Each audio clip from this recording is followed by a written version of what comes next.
오늘 말씀 같이 보도록 하겠습니다. 누가복음 6장 39절에서 45절까지 말씀입니다. 한 절씩 교독하겠습니다. 제가 먼저 봉독합니다. 또 비유로 말씀하시되 맹인이 맹인을 인도할 수 있느냐? 둘이 다 구덩이에 빠지지 아니하겠느냐?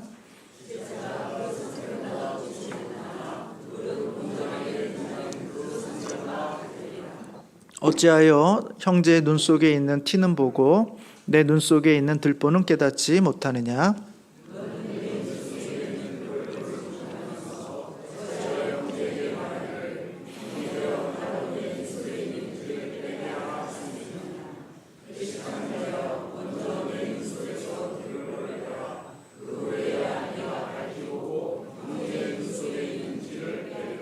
못된 열매 맺는 좋은 나무가 없고 또 좋은 열매 맺는 못된 나무가 없느니라.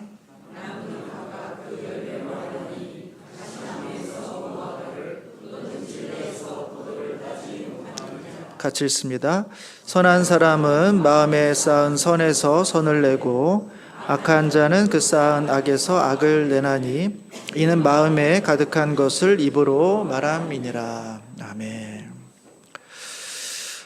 저희는 계속 지금 예수님의 평지 설교를 이렇게 쭉 보고 있습니다. 지난번까지 이제 말씀은 성도들로 하여금 벌받지 않는 인생에서 만족하지 말라. 오히려 상 받는 인생이 되라. 우리가 이 생의 삶만이 전체가 아니라 이후의 삶이 우리 가운데 남아있기 때문에 이 땅의 삶을 통해서 이후의 삶 가운데 상 받는 인생이 되도록 우리 주님께서 지혜와 권면을 주고 있다. 이런 말씀을 드렸습니다.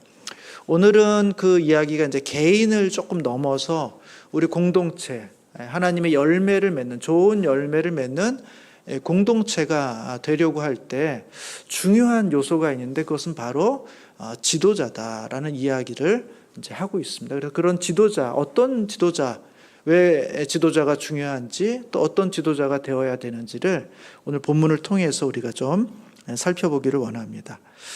지도자라고 하니까 이렇게 저희 교회 그럼 담임 목사 이렇게만 생각하시기 쉬운데 물론 포함됩니다만 우리 장로님들 또 안수 집사님들 또 권사님들 또 소그룹 리더가 되시는 우리 산울치기 분들 또 각 부서 위원회를 맡고 있는 분들 가정에서 작게는 우리 가정의 또 리더 역할을 하는 인도자가 될 수 있는데 이 모든 분들에게 아마 다 적용될 수 있는 그런 내용이라 이렇게 봅니다.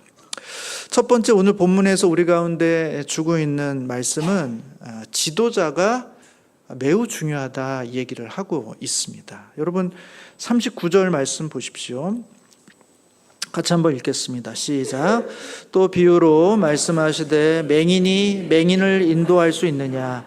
둘이 다 구덩이에 빠지지 아니하겠느냐? 그렇죠? 너무나 당연한 이야기죠. 앞을 보지 못하는 사람이 본인 혼자 길 가는 것도 어려운데 또 앞을 못 보는 사람을 내가 인도할게 하고 이 맹인이 맹인을 인도하여 가다가 보면 어느 순간 잘못 봐서 결국은 웅덩이에 둘 다 빠지게 되지 않겠느냐. 그러니까 인도자가 중요하다. 맹인을 인도자로 세웠을 때 어떤 문제가 생길 수 있는지를 본문은 우리 가운데 말씀해주고 있습니다.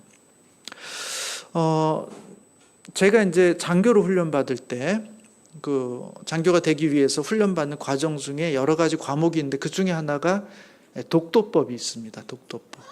독도법이라는 것은 지도를 보는 법입니다. 왜 이게 필요하냐 하면 이제 각 소대 단위로 중대 단위로 이제 흩어져서 전투를 진행하다가 이제 한 곳에 집결하기 위해서는 어느 시간 어느 때까지 어느 장소로 집결해야 된다. 이렇게 지침이 내려오면 명령이 내려오면 근데 소대장이 소대원들을 데리고 그 장소까지 가야 되는데 그때 갖고 있는 거라는 것은 이제 지도밖에 없는 거예요. 지금 GPS가 있고 핸드폰이 있어서 이렇게 좀 찾아갈 수도 있겠습니다만 그냥 그 당시에는 지도 한 장, 그다음에 나침반 하나 이렇게 가지고 소대장이 이제 이끌어 가야 되기 때문에 독도법이라는 훈련을 이제 하게 됩니다. 독도법을 잘 하면 좀 여유 있게 정해진 시간에 가서 쉴 수가 있죠. 그다음에 소대원들도 그때 좀 헛된 길로 가지 않고 가서 잘 쉴 수 있습니다. 그런데 소대장이 그걸 잘 못하면 지도를 잘 보지 못하거나 나침반을 잘 활용하지 못하거나 착각을 하게 되면 어떤 일이 벌어질까요? 힘들게 산에 올라가서 얘들아 이 산이 아닌가 보다 하고 이제 또 다른 산으로 가면 전체 소도원들이 다 고생을 하게 되어 있는 것이죠.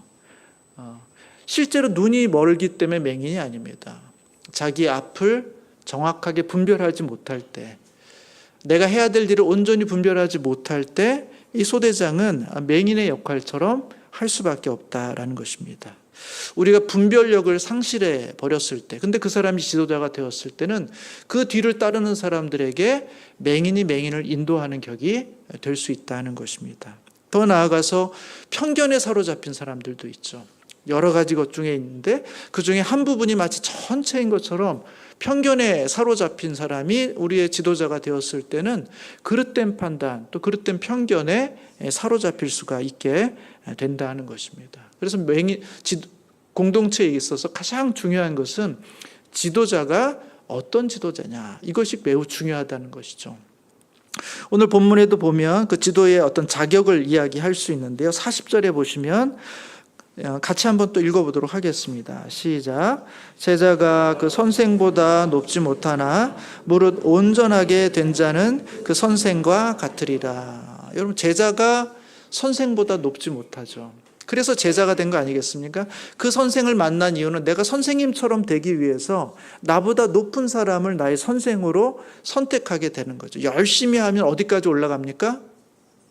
선생이 설 수 있는 그 자리, 선생이 가지고 있는 그 능력만큼 올라갈 수 있는 것입니다. 그러니까 선생을 누구로 정하느냐, 지도자를 누구로 세우느냐에 따라서 그를 쫓아가는 사람의 한계선이 그어지게 된다라는 것입니다.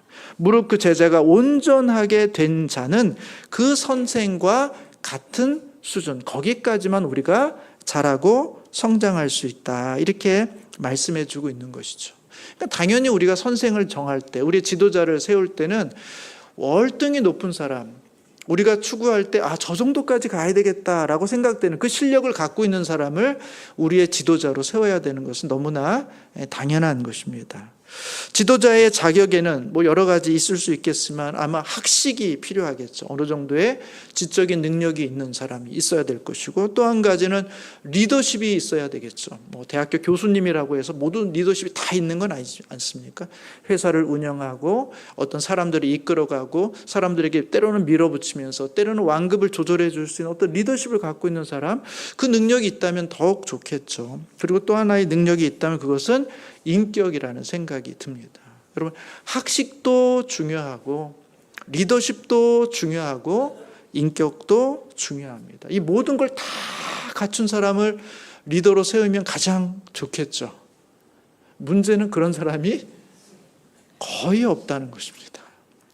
그런 사람을 만나는 것이 너무너무 힘들고 어렵다라는 거예요. 그 중에 무엇인가를 우리가 선택할 수밖에 없다는 거죠. 학식이 조금 부족하지만 리더십이 있다든지, 아니 리더십은 조금 부족하지만 성품이 좋다든지, 아니면 이것들은 부족하지만 학식이 뛰어나기 때문에 그 학식을 통해서 공동체를 이끌어갈 수 있다든지 하는 어떤 선택이 필요한데, 적어도 우리 교회 공동체와 같은 이런 모임, 이런 하나님의 백성들이 함께 모이는 이 공간에 있어서 중요한 덕목은 학식이나 리더십보다는 성품에 가깝다라는 것을 우리가 기억할 필요가 있습니다. 왜냐하면 우리 신앙의 전체가 다 드러나게 되는 것, 신앙의 총체적인 모습이 드러나는 것은 그 사람의 성품과 인격을 통해 나타나기 때문이다라는 것입니다. 우리가 어떤 사람을 우리의 인도자와 지도자로 세울 것인가, 그것은 가장 우선적으로 살펴봐야 될 것은 성품, 인품이라는 것이죠.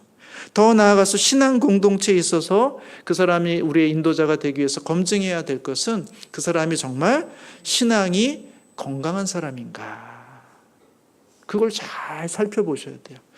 저분은 건강한 신앙을 갖고 있는가, 균형 잡혀 있고 어디에 쏠려 있지 않고 편견에 사로잡혀 있지 않고, 저분은 삶에 있어서 개인의 삶과 가정의 삶과 일터의 삶과 주변 사람들과의 삶에 있어서 균형이 잘 잡혀 있는 건강한 신앙을 갖고 있는가를 첫 번째로 우리가 기억해야 됩니다.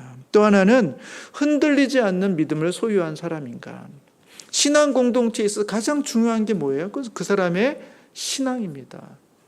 신앙에 있어서 중요한 검증의 과정이 있죠. 고난과 환난과 시련이 왔을 때 그때 우리가 어떻게 행동하는가, 어떻게 표현하고 어떤 삶을 선택하는가가 그 사람의 진짜 모습을 보여주게 된다는 것입니다. 오늘 우리를 대표해서 기도해 주신 우리 집사님, 우리가 힘들고 어려운 시간을 지나더라도 끝까지 주님을 붙잡고 의지하고 마지막 신앙의 경주를 다 할 수 있는 성도가 되게 해달라고 기도한 것처럼 정말 우리의 삶 속에서 많은 우여곡절 속에서도 믿음과 신앙의 흔들림이 없이 균형을 잡아서 어느 정도 수준을 잘 유지해 오고 있는 분, 이분이 바로 우리들 가운데 리더로 또 인도자로 설 수 있는 좋은 분이다라는 것을 우리가 알 수가 있습니다. 저는 또 하나의 중요한 요소가 진실성이라고 생각해요. 안과 밖이 똑같을 수는 없지만 유사한, 큰 차이가 없는, 그래서 그것이 완전한 신앙의 모습이 아니라 저 사람이 연약함이 연약한 대로 묻어나오는, 부족함이 부족한 대로 묻어나오는, 그 부족함이 없는 것처럼 속이거나 가장하는 게 아니라 그 연약함 때문에 기도하고 그 연약함 때문에 사람들 앞에 겸손하고 그 연약함 때문에 자신을 자랑스럽게 내지 못하는 이런 부족함이 있음을 스스로 알릴 수도 있는 그런 진실한 신앙의 모습이 전 우리 가운데 꼭 필요한 덕목이라고 생각합니다. 그리고 마지막으로는 품는 마음이 있어야 된다는 것입니다. 품는 마음. 다른 말로 하면 어른스러움, 어른다움. 여러분, 공동체에 저는 꼭 필요한 분들이 계시다면 어른이라고 생각해요. 나이가 많은 것도 어른이시겠습니다만 어른의 마음, 그냥 단순히 옳고 그른 것을 분별하고 판단하는데 발빠른 게 아니라 옳고 그름의 폭을 좀 넓게 보면서 어떻게 하면 이 공동체가 하나 될 수 있을까? 어떻게 하면 저 사람까지 우리가 품고 안을 수 있을까? 어떻게 하면 저 사람의 불만과 아픔까지도 우리가 담아낼 수 있을까? 해서 하나의 큰 공동체의 어른이 되어서 이 공동체를 서로 다양하고 다른 기질을 갖고 있고 다른 모습을 갖고 있는 사람들을 하나로 어우러낼 수 있는 그 하나의 어른의 모습. 그게 바로 우리가 우리의 인도자를 또 지도자를 세우는데 매우 중요한 요소가 돼야 된다는 것입니다. 여러분, 가정에 분쟁이나 다툼이 있을 때 제일 필요한 분이 옳고 그름을 판단하는 사람이 아니라 어른이 필요해요. 정리해주고 갈등을 화합시켜주고 문제를 봉합시킬 수 있고 그러면서도 하나로 묶어갈 수 있는 그 어른. 그 어른이 참다운 교회의 리더와 지도자가 될 수 있다는 것입니다. 저는 이 본문을 보면서 우리 교회 가운데 이런 어른들이 많으시면 좋겠다. 뭐 나이가 어느 정도는 들어야 그런 어른스러움의 경륜이 쌓이겠습니다. 꼭 나이만의 문제는 아닐 수도 있을 것 같아요. 우리가 하나님의 말씀을 받으면서 우리 자신을 돌아보면서 상대방을 이해하면서 참 어떻게 하는 것이 공동체의 유익을 위한 것일까라고 생각하는 큰 그림과 큰 마음을 갖고 있는 분들을 통해서 하나님께서는 우리 교회를 많은 어른으로 또 우리 성도들을 만들어 가시는 교회가 될 수 있겠다 생각합니다. 중요한 것은 바로 이와 같은 지도자가 우리 공동체에 있는가, 특별히 이런 품는 마음을 갖고 있는, 어른스러운 마음을 갖고 있는 지도자가 우리 가운데 있는가 하는 것이죠. 여러분, 그 다음 구절을 보면 지도자에게 있어서 이 품는 마음, 어떤 것이 과연 품는 마음인가를 보여주는 내용이 있습니다. 41절, 42절 말씀 우리 한번 같이 좀 읽어보도록 하겠습니다. 시작. 어찌하여 형제의 눈 속에 있는 티는 보고 내 눈 속에 있는 들보를 보지 못하면서 어찌하여 형제에게 말하기를 형제여 내 있는 티를 빼게 할 수 있냐. 그 후에 한자여 먼저 내 눈 속에서 들보를 빼라. 그 후에야 내가 밝히 보고 형제의 눈 속에 있는 티를 빼리라. 다른 사람의 눈에 있는 티를 보고 내가 빼야 되겠다. 형제야, 내가 그 눈에 있는 티 내가 좀 빼야 되겠는데? 그렇게 이야기하는데 정말 빼느냐? 못 뺀다는 것입니다. 왜 못 뺄까요? 그 사람의 눈 속에는 이미 들보가 있기 때문에. 그래서 내 눈에 티끌이 있지만 야, 내 눈에 있는 티끌을 뺄 게 아니라 네 눈 속에 있는 들보가 있어. 먼저 그 들보를 빼고 나서야 내 눈에 티끌을 이야기할 수 있지. 지금 네 문제가 적지 않은데 어떻게 지금 내 이 작은 문제를 가지고 네가 시시비비를 따질 수가 있느냐. 이렇게 이야기함으로써 티가 있는데 그 티를 빼낼 수 없는 이유. 그것은 내 안에 들보가 있기 때문이다라는 것을 말씀해 주고 있습니다.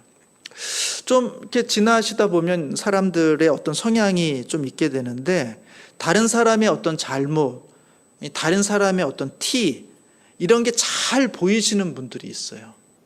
그런 분들 주변에 좀 있으시죠. 나는 별로 못 느꼈는데 저 사람은 저걸 탁 찾아내고 지적하고 또 말하는 사람들이 있습니다. 눈에 그런 잘못, 티, 뭔가 이렇게 어울리지 않는 것들이 정확하게 눈에 띄는 분들이 종종 있어요. 저도 알고 있는데 저희 아내가 그렇습니다. 너무너무 예리해요. 너무너무. 근데 아내가 이제 이게 나쁜 것만 있는 건 아닙니다. 제가 이제 주보에 이제 글을 쓰면 금요일이 됐든 토요일이 됐든 이제 글을 써서 이제 주보에 바로 실기 전에 먼저 제가 늘 하는 작업이 있습니다. 아내에게 글을 보냅니다. 보내가지고 한번 내용을 봐라. 뭐 오탈자가 있을 수도 있고 조금 내가 볼 때는 뭐 몇 번씩 보고서 그냥 문제가 없다고 생각했는데 혹시 또 아내의 눈에는 원책에 뭐 그런 티를 잘 찾는 여인이니까 보내면 혹시나 또 한번 걸러지면 또 주보에 올릴 때는 조금 더 나은 글로 갈 수 있지 않을까 싶어서 이제 아내에게 먼저 보여줍니다. 그러면 아내가 영락없이 뭐가 틀렸다 이렇게 쫙 지적을 해주고 이렇게 합니다. 그러면 근데 그걸 다시 보고 고칠 수 있으니까 그런 게 눈에 띄시는 분들이 꼭 나쁜 것만은 아니에요. 그게 오히려 도움이 되기도 하고 몰랐었는데 이런 모습이 있구나라는 것을 발견하게 됩니다. 제가 설교할 때도 저의 습관을 얼마나 열심히 쳐다보는지 모릅니다. 왜 혀를 자꾸 낼름거리느냐, 왜 막 자꾸 이상한 짓을 하느냐, 아내가 계속 지적합니다. 갑자기 울컥하는 마음이. 네. 근데 이거는 문제가 아니죠. 그거 눈에 보이는 걸 어떻게 합니까? 그죠? 그거 보이는 걸 어떻게 할 수가 있겠어요? 그걸 문제 삼는 게 아닙니다. 문제는 뭐냐 하면 그게 한번 보이기 시작하면 거기에 집착한다는 것입니다. 제 아내에게 또 그런 요소가 있습니다. 가끔 아이들 이제 귀를 청소해 준다고 이제 소파에 이렇게 누우라고 해가지고 이렇게 할 때 저는 굳이 하고 싶지 않은데도 아내가 꼭 저를 불러요. 저 누우라고 해서 자기가 귀 청소를 해주겠다고 합니다. 그러면 이제 가만히 있으면 그냥 귀만 청소해 주면 되는데 이제 얼굴을 가까이 보지 않습니까?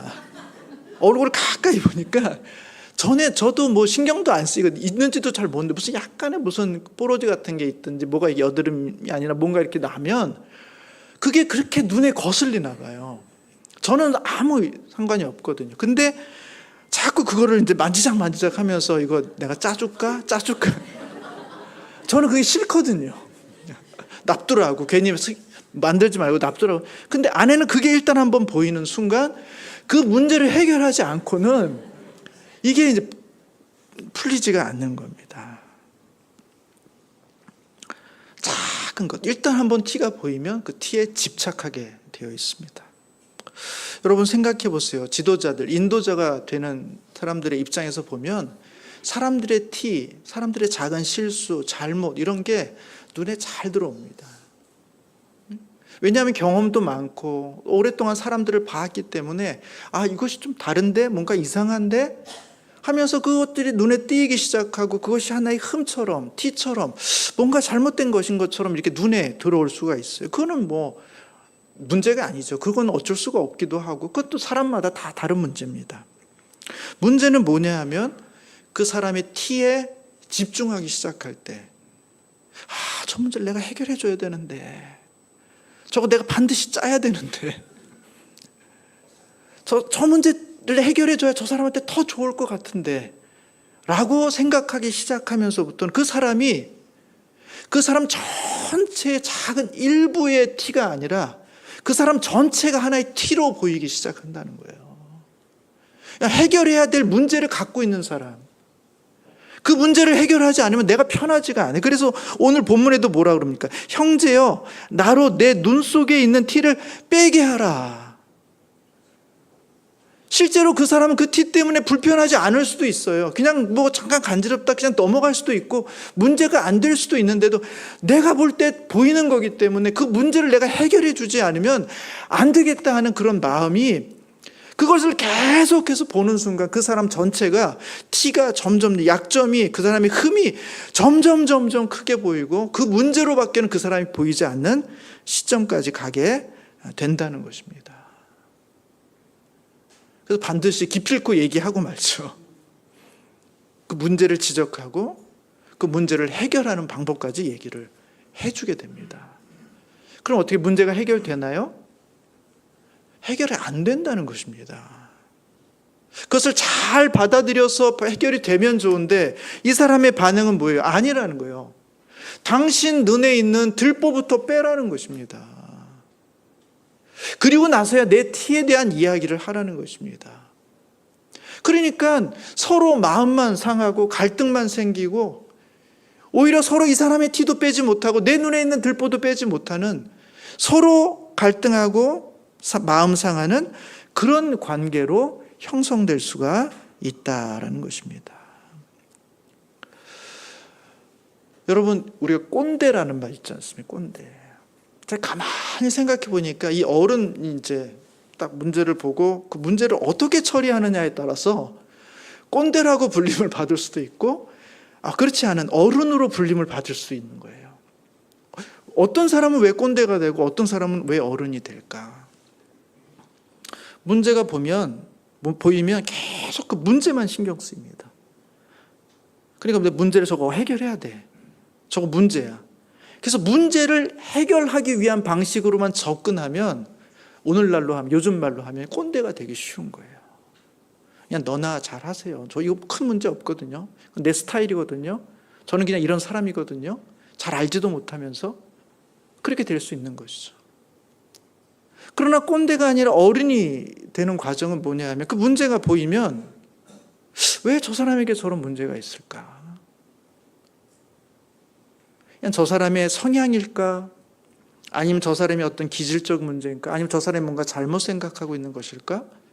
아니면 저 문제가, 저런 행동을 하고 저런 말을 하는 이유는 뭔가 저 사람의 삶 속에서 어떤 나와는 다른 경험들, 다른 환경 속에서 자라왔기 때문이 아닐까? 라고 생각하면서 그 문제를 해결해야 되기보다는 우선적으로 그 문제를 이해하기 위한, 그 문제를 내가 받아들일 수 있는, 그 문제가 정말 잘못인지 아니면 그냥 다른 스타일인 것인지 내 안에서 분별이 될 수 있는 이 과정을 거치는 사람은 존경을 받습니다. 우리가 남에게 대접을 받고자 하는 대로 남을 대접하라고 우리 주님이 말씀하실 때 그 대접이라는 게 뭐예요? 내가 하는 작은 실수, 잘못, 이거 가지고 마치 전체가 그런 사람으로 오해받을 때 억울하잖아요. 이것은 내가 사실 이런 상황이 있었고 이런 문화 속에서 컸고 내가 이런 상황 속에서 이렇게 한 것인데, 이 모든 과정, 이 모든 역사, 이 모든 이야기는 다 지워버리고 관심도 없고 상관도 없고 눈에 드러난 몇 가지 다른 것을 가지고 그 사람 전체를 판단해 버릴 때 억울하지 않습니까? 내가 그것 때문에 억울해하는 것처럼 다른 사람도 내가 말하는 그 한 가지 문제를 해결하기 위한 지적, 아니 내가 너에게 저거 필요한 얘기 해주고 너 잘 되라고 해준 얘기인데 왜 그래? 라는 그 측면으로만 보지 않고 이 문제를 그 사람을 이해할 수 있는 방법으로, 그 사람이 왜 그렇게 할까? 왜 그렇게 할까? 생각하고 그들의 형편을 살피고 그의 역사를 두루두루 알아보고 하면서 이 사람을 이해할 수 있는 방식으로 그 문제를 대할 때, 그것은 그냥 조금 다를 뿐이지 그렇게 큰 문제가 되지 않을 수 있겠고, 저 사람 편에서는 충분히 저럴 수 있겠구나.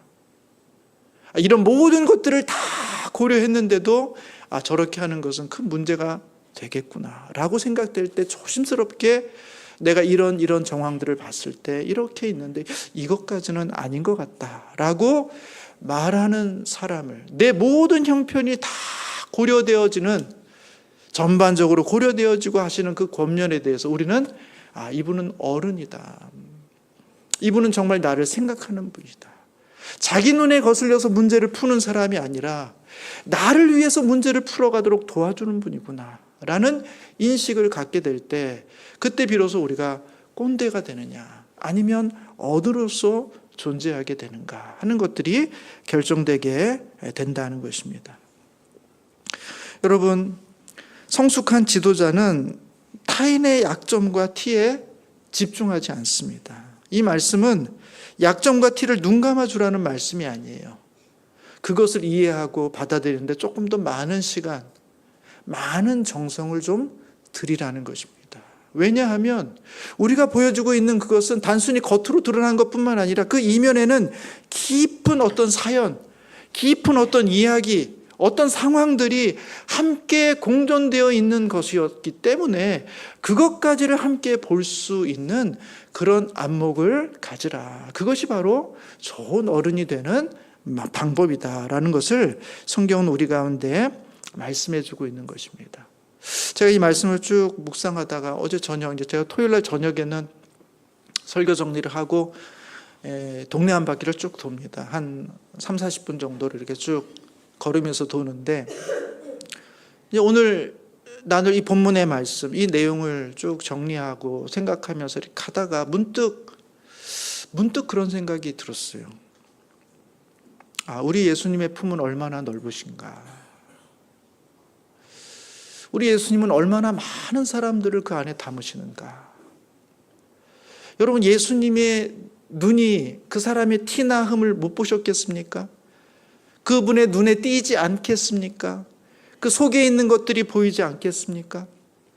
그 모든 것을 다 보시는 분, 그 모든 것을 다 아시는 그분이 이 땅에 오셔서 우리 가운데 얼마나 많은 것들을 품고 안으시는가를 보여주는 것, 그게 바로 복음서 아닐까요? 우리 주님이 십자가에 죽으시는 것뿐만 아니라 우리 주님께서 우리 죄인들을 품으시겠다고 이 땅에 내려오신 것, 다른 사람은 다 싫어하고 혐오하고 함께하기 원하지 않는 그 죄인과 세리들과 함께 먹고 마심으로써 나는 너희들을 위하는 사람이다. 나는 너희들을 품기를 원한다. 나는 건강한 자를 위해서 있는 게 아니라 병든 자를 위해서 있다. 나는 의인을 위해서가 아니라 죄인들을 위해서 있다. 라고 말씀해 주심으로써 그들도 주님의 품 안에 들어올 수 있도록, 그들에게 흠이 없는 게 아니에요. 티가 없는 게 아닙니다. 그들을 다 품고 안으시는 우리 주님의 마음. 여러분, 우리 주님은 제자들의 배신도 당하셨죠. 주님 배신한 제자들에게 나타나셔서 너 왜 그랬어? 너 어떻게 나한테 그럴 수가 있어? 그렇게 말씀하시는 게 아니라 너 여전히 나를 사랑하느냐? 너 여전히 나를 사랑하느냐? 주님께서 물어보시고 그들의 대답이 주님, 제가 주님을 사랑합니다 하는 그 대답을 듣고 나서 그러면 내가 너에게 맡기는 그 일을 너는 계속해서 하라 말씀하시는 그 배신한 제자들까지도 다시 품으시는 우리 주님을 십자가에 못 박은 로마의 병사들까지도 다 주님께서 품으시려고 하는 그 주님의 넓은 품을 보여주는 거, 그게 바로 복음서 아니겠습니까? 여러분, 사도행전은 어떻습니까? 사도행전은 주님께서 성령이 예루살렘에 임해서 이 교회가 예루살렘 안에서 얼마나 부흥하고 얼마나 풍성하고 얼마나 강력한가를 보여주라, 거기에 끝내지 않고 예루살렘에서 유대와 사마리아와 땅끝까지 가라고. 유대인들만 예수를 믿는 게 아니라, 유대인들만 하나님의 백성이 되는 게 아니라 사마리아인들도 이방인들도 로마인들도 헬라인들도 다 하나님의 교회 안에 품을 수 있기를 원하는, 그게 하나님의 뜻이라고 보여주는 거. 여러분, 그게 교회 아닙니까? 복음서와 사도행전이 우리 가운데 보여주고 있는 거 아니에요? 어떻게 베드로를 중심으로 했던 교회가 사도 바울을 중심으로 해서 결국은 또 이방인을 중심으로 해서 교회의 지도자들이 계속해서 바뀌어 가는가, 이 교회가 얼마나 많은 사람들을 품고 안을 수 있는 교회인가 라는 것을 보여주는 거, 그게 바로 복음서와 사도행전이 우리 가운데 말씀해 주고 있는 내용이죠. 저는 우리 교회가 정말 하나님의 큰 품을 드러내는 그런 교회가 되기를 원합니다. 우리 모든 성도님들, 지도자와 인도자가 되고 누군가를 앞서서 어른이 되시는 모든 분들이 그 어른됨의 크기를 뭘로? 직분으로, 나이로 아니에요. 많은 사람들을 품고 안음으로써 그 흠과 티로만 보는 것이 아니라 그 이후에 있는 역사와 아픔과 고통과 약함들을 다 고려해낼 수 있는 그런 어른의 모습으로 우리 공동체의 지도자들이 세워질 때, 그때 비로소 우리 교회는 정말 하나님이 기뻐하시는 교회가 될 수 있다라는 것이죠. 마지막으로 우리 가운데 이야기해주고 있는 것은 뭐냐면, 지도자는 그가 맺는 열매로 평가해야 된다는 것입니다. 여러분 43절하고 44절 한번 같이 읽어보도록 하겠습니다. 시작. 못된 열매 맺는 좋은 나무가 없고 또 좋은 열매 맺는 못된 나무가 없느니라. 나무는 각각 그 열매로 아나니 가시나무에서 무화과를 또는 찔레에서 포도를 따지 못하느니라. 나무를 어떻게 알 수 있습니까? 농촌에서 어려서부터 과수원에서 이렇게 크신 분들은 나무만 딱 보면 뭔가 쏙 자라기만 하면 이게 무슨 나무다 뭐 아실 수 있을지 모르겠습니다만, 대부분의 사람들은 잘 모르죠. 처음 날 때 그게 무슨 나무인지 어떻게 알겠습니까? 그런데 조금씩 자라 올라가고 결정적으로 정확하게 지는 건 뭐냐, 열매가 맺혀졌을 때, 포도가 포도나무구나, 사과가 맺히면 사과나무구나, 배가 열리면 배나무구나, 복숭아가 열리면 복숭아나무구나, 그렇게 우리가 알게 되는 것입니다. 열매로 그 나무를 알게 되는 것입니다. 무슨 열매를 맺었느냐, 좋은 열매를 맺었다면 좋은 나무인 거예요. 그러나 나쁜 열매, 못된 열매를 맺었다면 그런 나쁜 나무인 것입니다. 그 열매를 가지고, 그 결실을 가지고 그 나무를 평가해야 된다, 이렇게 말하고 있습니다. 우리의 삶 속에서 우리는 무슨 열매를 맺고 있는가? 내가 교회를 몇 년 다녔는가? 내가 무슨 직분을 갖고 있는가? 내가 목사인가? 그게 열매가 아니라는 거예요. 나를 통해서 무슨 열매가 드러나고 있는가?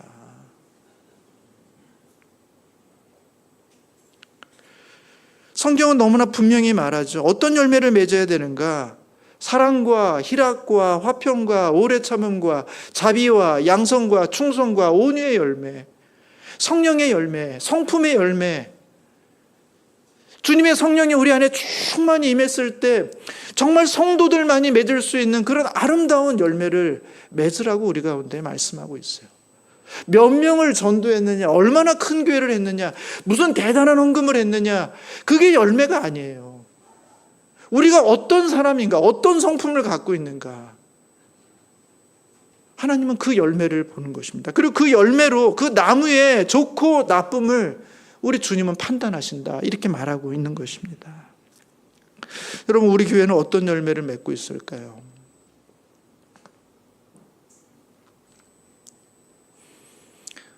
우리가 얼마 전에 설문지 작성하지 않았습니까? 우리 성도님들. 그래서 한 180분, 90분 정도 그렇게 하면 설문 작성하셨다고 합니다. 그래서 집사님이 이제 쭉 정리를 하셔가지고 어제 이제 잠깐 그 설문, 아주 자세히는 아닌데 이제 큰 틀에서 이제 어떤 설문 내용들이 나왔는지를 쭉 이제 설명해 주셔서 제가 들었는데, 흥미로운 얘기가 있더라고요. 우리 교회 무엇이 좋은가? 우리 선울교회 어떤 게 장점인가? 뭐 이런 질문이 있었던 것 같습니다. 거기에 이제 성도님들이 이제 답을 쓰신, 주관식인 답을 쓰신 분들이 있는데, 뭐라고 썼을 것 같으세요? 20대, 30대, 40대 분들이 뭐라고 쓰셨을 것 같아요? 조금 젊은 분들이죠. 교회 분위기가 좋아서, 그리고 교회가 따뜻해서, 눈이 커지시는 분들이 있죠. 그럴 리가 없는데 우리 교회가 그렇게 막 살가운 교회는 아닌데. 성도님들, 권사님들, 집사님들, 장로님들 얘기하죠. 우리 교회는 다 여러 가지 좋은데 조금 다정다감하고 이렇게 사람들에게 친밀하고, 이게 약하고 이걸 잘 못하고, 그래서 그게 하나의 어떤 약점처럼 막 우리에게, 그래서 그걸 잘 극복해야 되는데, 이런 이제 생각들, 그런 이야기들을 많이 하실 것 같은데, 그래서 저도 의외였어요. 근데 우리 20대, 30대, 40대 왜 교회가 장점이 뭔가, 우리 교회 따뜻해서, 우리 교회 분위기가 좋아서. 성도 여러분, 편견을 깨시기 바랍니다. 우리 교회 좋은 분위기 교회입니다. 따뜻한 교회예요. 따뜻한 교회. 다만 표현이 조금 근데 제가 지난주에 큰 감동을 받았어요. 지난주에 저기 정요한 목사님 설교하시고 이제 마지막 가실 때 이제 우리 성도님들 인사 이렇게 한 번씩 하시고 가면 좋겠다, 이렇게 말씀드렸는데, 제가 이제 목사님 옆에 계시고 제가 옆에서 이제 인사하기 위해서 이렇게 서 있는데 성도님들이 줄을 쫙 서신 거예요. 여러분, 평소에 그렇지 않습니다. 그냥 막 나오셔가지고 뭐 저쪽으로 가시고 이쪽으로 가시고 저 피해 가시고 저로 돌아가시고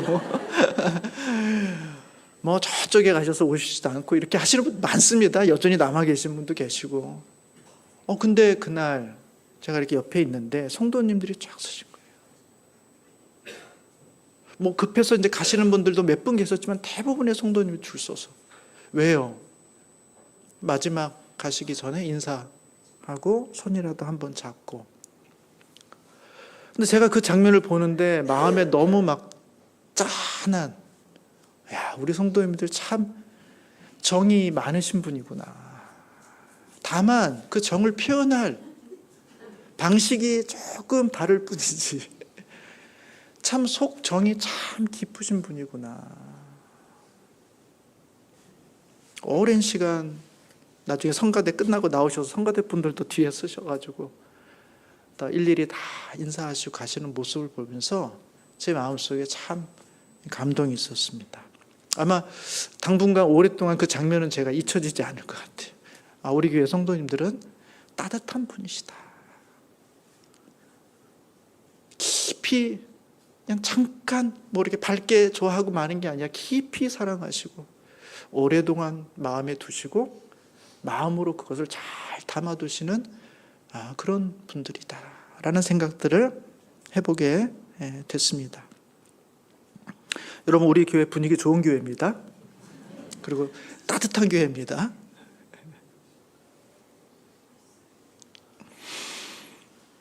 우리가 마지막으로 한 가지 조금 더 기억하면 좋겠다 싶은 것은, 여러분, 사과나무에 열린 사과가 조금 작아요. 좀 못생겼어요. 그리고 당도가 조금 떨어져요.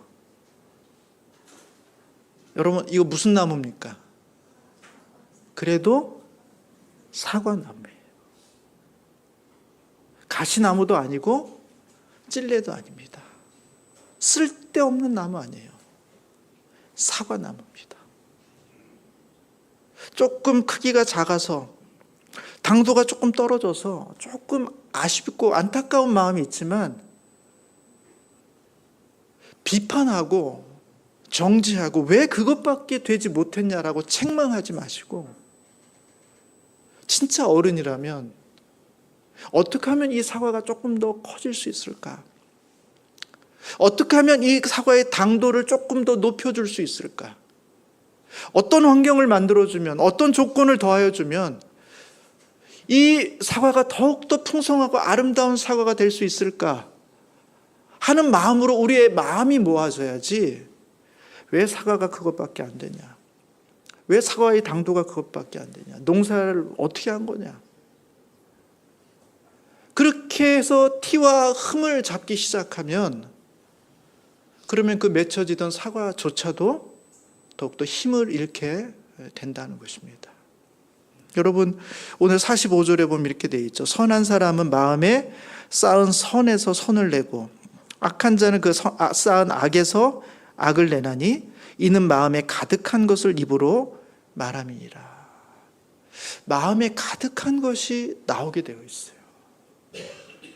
선한 것이 잘 쌓이면, 차곡차곡 쌓이면 선하고 아름다운 것들이 나옵니다.